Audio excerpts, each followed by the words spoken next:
Hi everyone, in this video we are discussing quiz 2. The average was again really good with a 78%, high being 100, low was 16, and the average time was even faster, so that's great. Again, that means to me that you're coming in with confidence, answering the questions confidently, and then able to submit early, that you're not needing the full time, which is really good. So let's get into it. Question 1. Which of the following functional groups are present in this molecule? So when we look at this, the molecule only has 2 functional groups. We have the ester and the alkene. I know this is an ester because I have that carbonyl, the carbon-oxygen double bond, and then single bond oxygen, single bond carbon. That together makes it the ester. And then I know this is an alkene because I have a carbon-carbon double bond. When I go through the rest of these, I know the other answers are wrong. The isobutyl, methyl, alkane, and isopropyl are all not functional groups. An alkane is the bare minimum in order to be an organic molecule. It is not a functional group. Your isopropyl, methyl, and isobutyl are all just descriptions of that structure of the alkane chain. It is not a functional group. It will not change your like physical or chemical properties as like in a significant way, not as drastically as your functional groups will. There'll be slight modifications, but it's not going to have these massive changes like having a different polar bond, having all the different heteroatoms there. So isobutyl, methyl, and propyl, these are all alkyl groups. They are alkanes, not functional groups. So those are all wrong. The amine would require nitrogen. I don't have any nitrogen. Amine can't be correct. Ketone is incorrect because it requires carbon on both sides. The fact that I have an oxygen here tells me that it's not a ketone. If there had been a carbon, then it would be a ketone.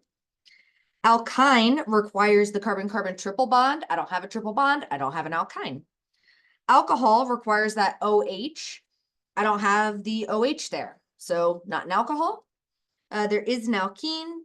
The amide, again, requires a nitrogen. No nitrogen, not an amide. The ether would be that sp3 hybridized oxygen, so no carbonyl next door. So if this carbonyl didn't exist, then it would be an ether, but having that carbonyl automatically makes it the ester, a new functional group. Aldehyde would only be if there was a hydrogen on the side of the carbonyl. There is no hydrogen on either side of the carbonyl. There is no aldehyde. Question 2. Provide the name of the functional group. All right, I see carbon, carbonyl, nitrogen. That is an amide. That is just, we need to have our functional groups memorized. Question 3. Match the proper Newman projection conformation to the best descriptor. All right, so the big thing is recognizing where our large groups are located. So on our front carbon, I see this methyl and 2 hydrogens. On the back carbon, on the circle, I see a methyl and 2 hydrogens. So in each of these, I have highlighted the methyl groups so we can see where they are located. When they're on top of each other, that is going to be when they are totally eclipsed. I can also recognize that this is eclipsed because I just have the bonds directly overlapping. So A and B are both eclipsed, with A being totally eclipsed because I have my larger groups directly on top of each other. C and D are both staggered because the groups are 60 degrees from each other. When the 2 large groups are 180 degrees from each other, that makes them staggered and anti. When they are 60 degrees from each other, I have 2 non-hydrogen 60 degrees. That makes them gauche. Question 4. Identify the most acidic hydrogen. So we're looking at A, B, C, and D, those 4 hydrogens that are marked. We're going to go in order with our factors. So charge, all of them are neutral, so there is no definite charge. Then we go down to atom. The atoms that they are directly connected to are oxygen, carbon, carbon, and carbon. So I'm comparing oxygen to carbon. Oxygen is more electronegative than carbon because they're in the same row, the same period. We do electronegativity. So that makes HB my most acidic. So the answer just is B. If I wanted to rank them and keep going, I would then look for the next factor because I'm comparing all carbons. So I go down the next level to resonance. HC is the only one that'll give me a resonance structure because it would give me a lone pair next to a double bond. HA would be on the double bond. There would be no resonance. HD is not near a double bond, no resonance. So HC would be the next most acidic because of resonance. Then between HA and HD, HA is closer to the nitrogen, so it is going to have a greater inductive force, a greater electron withdrawing factor. So that is going to stabilize it more. So that is due to induction that HA would be more acidic. So it would be B, C, A, D. So if the question asked you for the least acidic, you would have said D. Question 5, what is the name of the following molecule? All right, we had to be absolutely correct. So starting out, you need to find your longest carbon chain, highlighting the backbone, making sure that you can highlight all the carbons without picking up your pen. So if I go left to right, I get to this point where the carbon chain splits. If I keep going to the right, I would only have 5 carbons. Whereas if I went down, I get 6. So it means I actually need to go down. Then I need to check out if I'm going to number from left to right or right to left. So this is my backbone.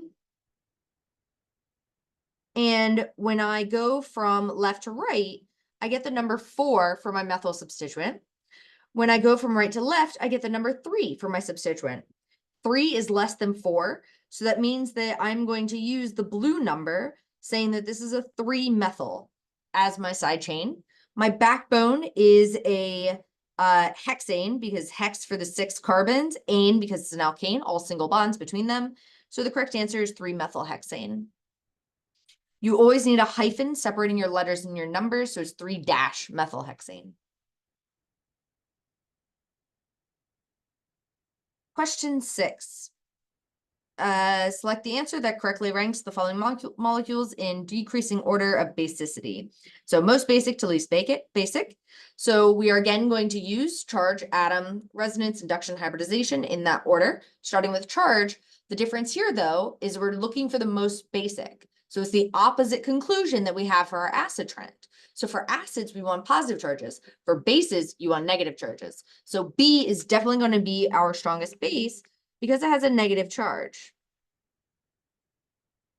So right away, that takes away those 3 options and this last option. So it's got to be one of these 2. Then I'm looking between A and C. I'm comparing nitrogen to oxygen. In acid trend, you want the more electronegative atom. So that means for your base trend, you want the less electronegative atom. So the less electronegative atom is going to be nitrogen. So the order is BAC. Question 7, select the stabilizing effect that explains why hydrobromic acid is more acidic than hydrochloric acid. All right, so we're comparing bromine to chlorine. They are in the same group, the same column on the periodic table. So it's not charged, they're both neutral. The difference is the atom that the hydrogen is attached to. Because they're in the same column, that means we're going to compare size. It is size. A lot of students picked electronegativity. It definitely can't be electronegativity because chlorine is more electronegative than bromine. So then that would mean that hydrochloric acid is more acidic, but it's not. So size is the factor that is controlling it, not electronegativity. Question 8. Select the structure that correctly translates the given theoretical conformer into the exact wedge dash line diagram. So we could really quickly do this just by looking at connectivity. Remember that the dot represents the front carbon that is 1 carbon with 3 things coming off of it. So off this front carbon, I get the OH, a chlorine, and a methyl. The circle represents the back carbon. So off the back carbon, I get a fluorine, a hydrogen, a bromine. So when I look at this, I need my alcohol connected to the same carbon as chlorine and a methyl. So I have alcohol, chlorine, methyl. That one checks out. Here I have alcohol, fluorine, hydrogen. That does not work. Alcohol, fluorine, hydrogen. That does not work. Alcohol, fluorine, hydrogen. That does not work. So all of these are wrong because they have the wrong connectivity.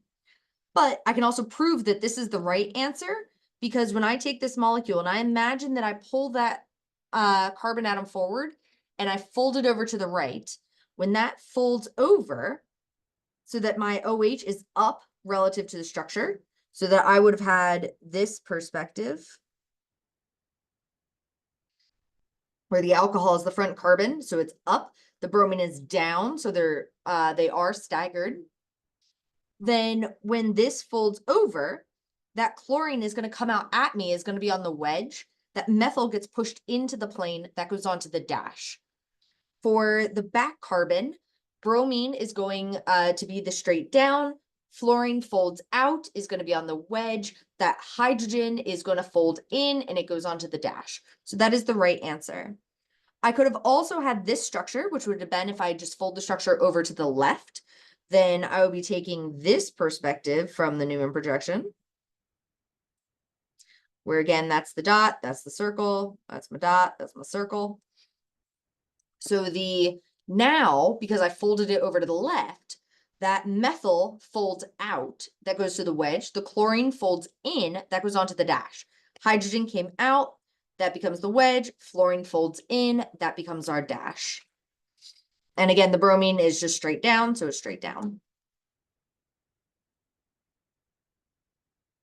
Question 9, put the factors in decreasing order of priority when determining base strength. It is the exact same order as our acid strength. It's just the opposite conclusion, but it's exact same order. So it is charge, atom, resonance, induction, hybridization.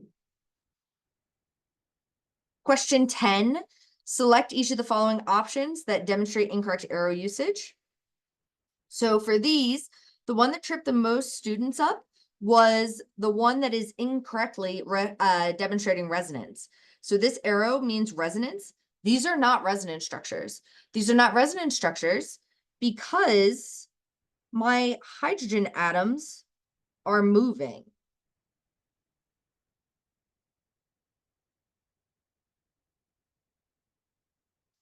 So because I have 2 hydrogen atoms closest to the oxygen there, and only 1 in that structure, these are not going to be resonance structures. These are isomers. They are not resonance structures. They have different connectivity.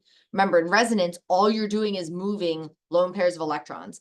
The only possible resonance structure would be off of the one on the right. This could have a resonance structure. Oops.